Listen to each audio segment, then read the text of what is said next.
Welcome to this presentation of Introduction to Blockchain, presented by Coding Bootcamps. Blockchain Cryptology, and a little bit about our instructor. So what we have done so far, we've looked at the overall architecture of blockchain. We've talked about Bitcoin. We've talked about the types of blockchain. Whether it's private or public. We talked about hashing. We have talked about ledgers. So now we're going to talk about the cryptography or cryptology that blockchain uses. So a blockchain uses cryptology. So it uses a cryptology that we actually use quite often. Anytime we do any online shopping, we're actually using it. We're using a two-key encryption of our data to send a message back and forth to whoever we're transacting with. But let's first talk about blockchain is relatively simple in its architecture and how it works. Blockchain combines a set of technologies that have already existed, right? Ledgers and cryptology. So cryptology has been around for a long time too. Blockchain records and blockchain records an asset transaction by capturing owner, previous owner, the price, and timestamps. We looked at it. We saw a lot of other attributes, right, in our block headers, information that was captured. The blockchain also uses cryptology to encode any kind of messages that can only be performed or confirmed and read by certain intended parties. So ledgers have been used for centuries. We just talked quite a few lessons ago, quite a bit about it. And so it's really to record asset ownership and asset transfer. And cryptography has also been used for centuries. So cryptography is a mathematically way to encode a message in order to hide the message from adversaries and prevent them from knowing what the message says. So it's a way to it's a mathematical way to make sure that the message is read only by the intended party. And what happens is the intended one party has a way of encrypting the message, and the intended party has a way of decrypting the message. So a blockchain also uses cryptology, and so it uses, well, a strategy that secures the messages on the computer networks. And so today's cryptology techniques are a lot more complex than they were in the past. A blockchain uses a key pair encryption or asymmetric encryption to ensure that only the intended party can receive the messages. And we actually use asymmetric encryption or key pair encryption all of the time. Anytime you see HTTPS, that is secure HTTP, and you are actually exchanging keys with the person that or with the entity of which you're transacting. So any kind of e-commerce is done using key pair encryption. So with key pair encryption, each user has a pair of keys. There's a private key and a public key. The keys are related as they're mathematically related, as they were generated at the same time.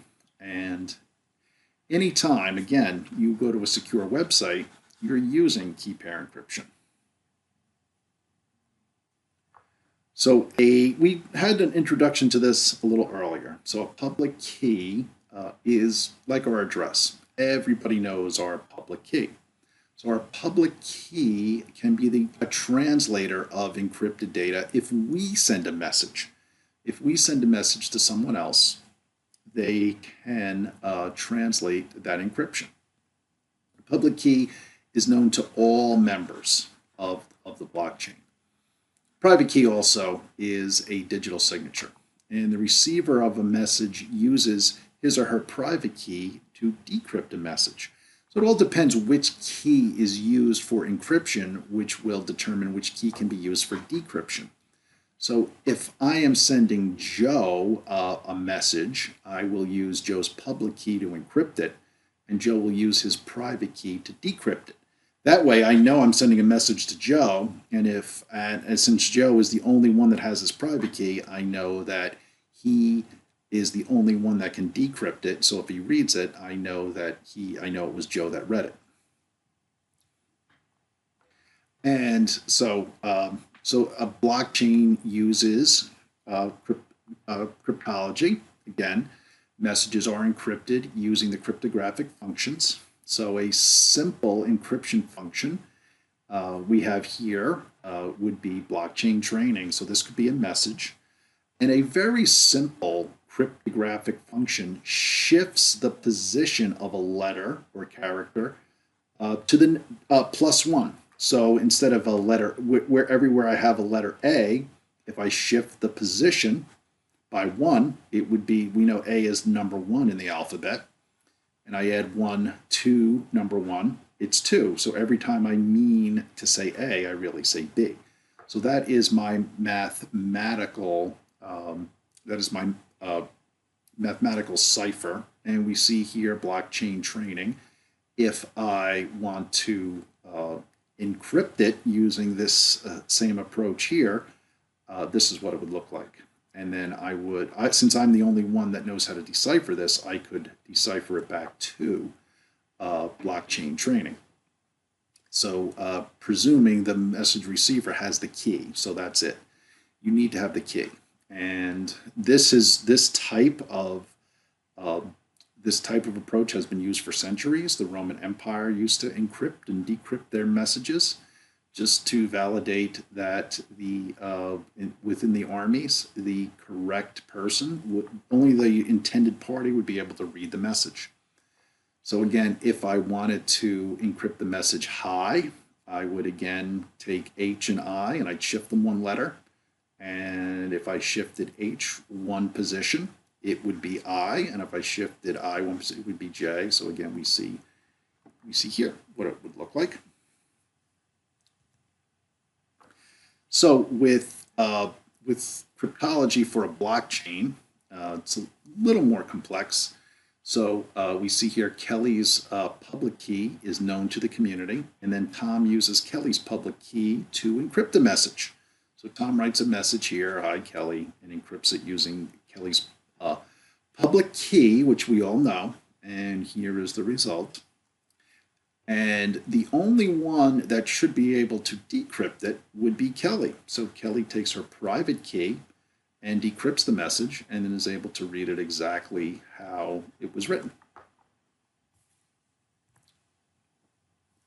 And only Kelly has her private key. The message comes back to Tom. And I guess you could say it's almost like a signature as well. It allows Tom to know that he is truly interacting with Kelly.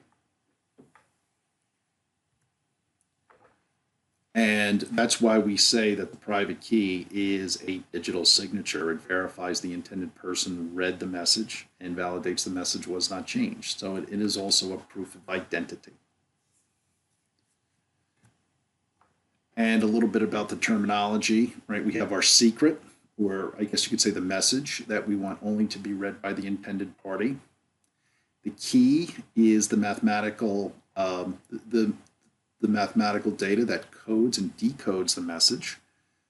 A function is a short computer program to encode the secret message, and then the cipher is the result of that function. So that encrypted message is the cipher.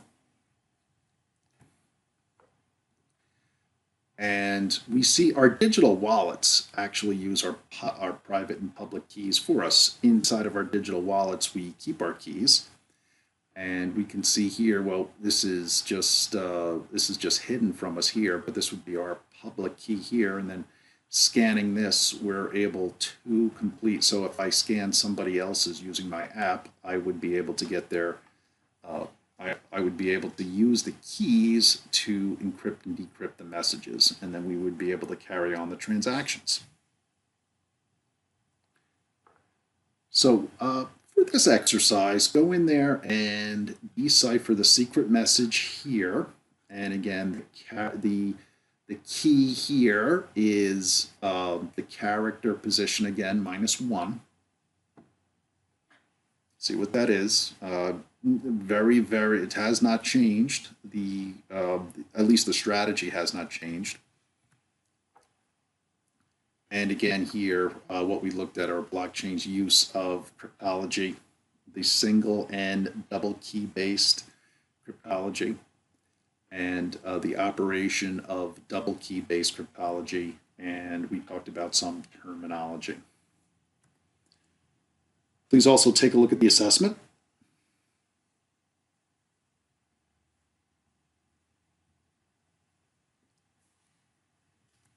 And more resources. So for further information, please consult your learning materials.